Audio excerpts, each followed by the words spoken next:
कहते हैं ना, समय बड़ा बलवान और काल बड़ो शिकारी, कुछ ऐसा ही है। पाकिस्तान के ऊपर अब स्वीडन का कहर टूटा। जानेंगे वो स्वीडन जो भारत को अनसुना करते हुए पाकिस्तान को हथियार देता था, उसने अंतरराष्ट्रीय लेवल की बेइज्जती कर दी है पाकिस्तान की। जानेंगे क्या कुछ चल रहा है यहाँ पे। तो वहीं दूसरी तरफ डोनाल्ड ट्रंप ने आखिरकार फ्रांस के राष्ट्रपति को क्यों कह दिया चाटुकार। जानेंगे क्या कुछ चल रहा है जियोपॉलिटिक्स में। आइए जानते हैं इन खबरों को विस्तार से। फ्रांस के राष्ट्रपति इमैनुअल मैक्रोन ये जब पहुंच गए चाइना, तो सबकी नज़रें इनके ऊपर तो थी ही, क्योंकि यूरोप के एक शक्तिशाली देश में फ्रांस आता है। और फ्रांस अकेला नहीं गया था, बल्कि फ्रांस के राष्ट्रपति ने अपने साथ यूरोपीय यूनियन की अध्यक्ष को भी ले रखा था। मतलब वो दुनिया को ये दिखा रहे थे कि सिर्फ फ्रांस नहीं,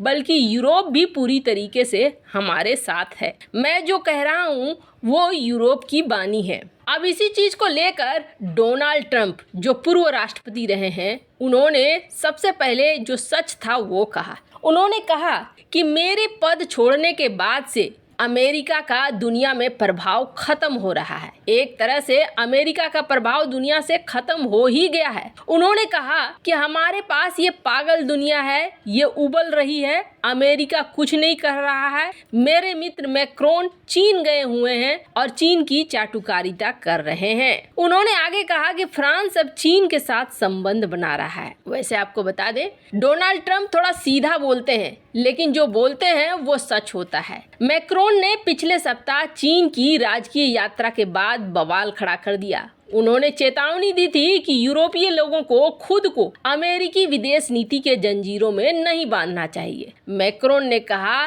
कि ताइवान के भाग्य को लेकर यूरोपीय देशों को अमेरिका और चीन के बीच में नहीं फंसना चाहिए। माने साफ था कि अगर ताइवान को लेकर कोई युद्ध शुद्ध होता है तो उसमें हमें एंट्री नहीं लेना है। एक तरीके से चीन को खुला हाथ कर दिया कि आप ताइवान पर एक्शन ले लो। अगर अमेरिका एक्शन आपके ऊपर लेता भी है तो यूरोप इसमें साथ नहीं देगा। यह हमारी लड़ाई नहीं है, हमें इससे बचना चाहिए। फ्रांस के राष्ट्रपति ने यह भी कहा कि यूरोपीय लोग ये सोचते हैं कि वो बस अमेरिका के पीछे पीछे चलेंगे, लेकिन हमें सोचना होगा अपने भविष्य के बारे में और अपने हित के बारे में सोचना होगा। वैसे आपको बता दें, मैक्रोन के बाद अमेरिका में हलचल मच गई, लेकिन व्हाइट हाउस ने इसे कम करने की कोशिश की और प्रवक्ता जॉन किर्बी ने बोला कि नहीं, हमारे संबंध एकदम अच्छे हैं, इसमें कोई टेंशन वाली बात नहीं है। पर डोनाल्ड ट्रंप ने एक बार फिर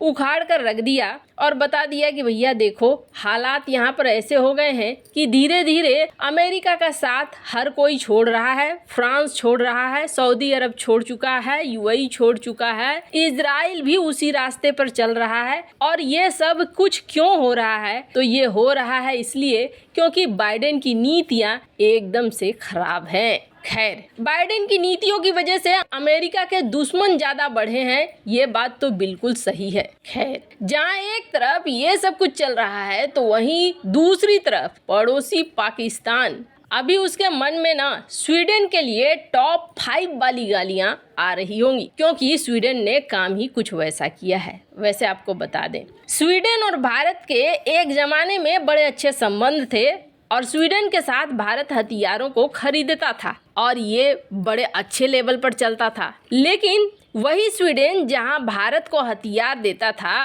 वहीं वो पाकिस्तान को भी हथियार देता था। उसके बाद एक घोटाला निकल कर आया। इस घोटाले में, जिसे बोफोर्स का घोटाला कहते हैं, इस घोटाले में स्वीडन की कंपनी बुरी तरीके से फंस गई। उसके बाद भारत ने स्वीडन के साथ थोड़ा व्यापार करना बंद कर दिया, लेकिन स्वीडन ने तब पाकिस्तान का दामन पकड़ लिया और पाकिस्तान को लगातार हथियार देने लगा। भारत उस वक्त कहता था कि हम पुराने वाले दोस्त हैं, थोड़ा दोस्ती का लिहाज करो और पाकिस्तान को हथियार मत दो। इसलिए मत दो क्योंकि ये हथियार हमारे ऊपर इस्तेमाल होते हैं। पर स्वीडन उस वक्त नहीं माना था और वो लगातार हथियार देता रहा। फिर 2014 में सरकार बदली, नई सरकार आई। नई सरकार आने के बाद स्थितियां एकदम से बदलने लगी। पाकिस्तान की स्थिति गड़बड़ होने लगी। पाकिस्तान उस तरीके का खरीदार नहीं रह गया। स्वीडन को अब लगने लगा कि भारत पे वापस जाना जरूरी है। भारत को मनाने की कोशिश करने लगा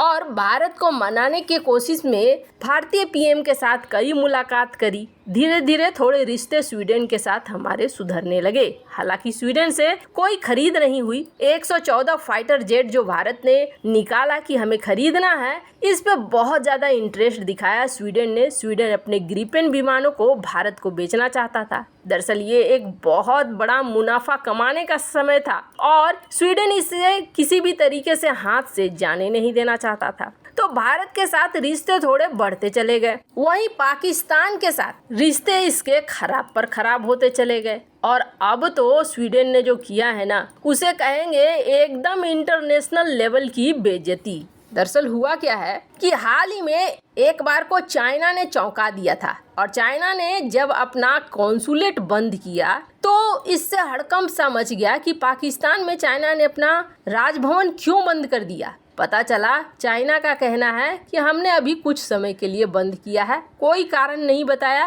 क्यों बंद किया है। समझ में तो आ गया कि स्थिति यहाँ पर खराब हो गई है, इसलिए चाइना यहाँ से भाग निकला है। अपने लोगों को निकलने की अपील भी कर रहा है कि भैया निकल लो यहाँ से, कटक लो, क्योंकि यहाँ अब सुरक्षा नहीं बल्कि गृह युद्ध होगा।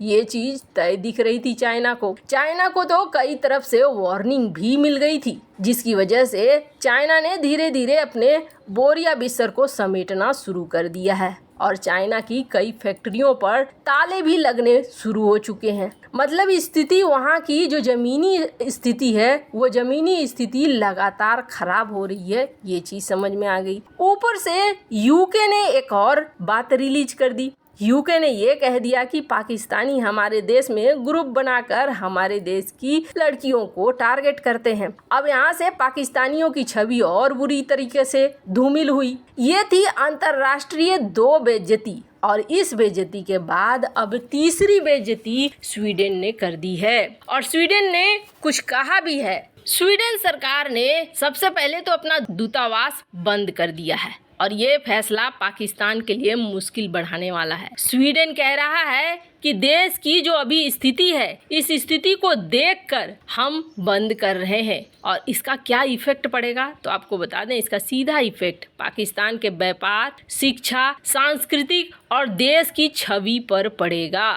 स्वीडिश सरकार का ये फैसला पाकिस्तान की मुसीबत बढ़ाने वाला है। स्वीडिश सरकार का आदेश है कि राजधानी इस्लामाबाद में जो सुरक्षा की स्थिति है, उसे देखते हुए दूतावास को बंद कर दिया गया है, क्योंकि अभी हम कुछ भी नहीं कर पाएंगे वहां पर। और ये जो आदेश है ना, ये आदेश 5 अप्रैल को ही जारी कर दिया गया था, जिसमें कहा गया कि अनिश्चितकालीन बंद है। ये कब खुलेगा इसका कोई ठिकाना नहीं है। पाकिस्तान और स्वीडन के बीच 1951 से राजनयिक संबंध है। कई समझौते हुए हैं दोनों के बीच में, जैसा कि हमने आपको बताया था। लेकिन अब स्वीडन ने भी बड़ा वाला झटका दे दिया है पाकिस्तान को। खैर, इन सब मामले में आपकी क्या राय है, कमेंट कर जरूर बताएं। जल्द मिलते हैं अगले वीडियो में नई खबर के साथ।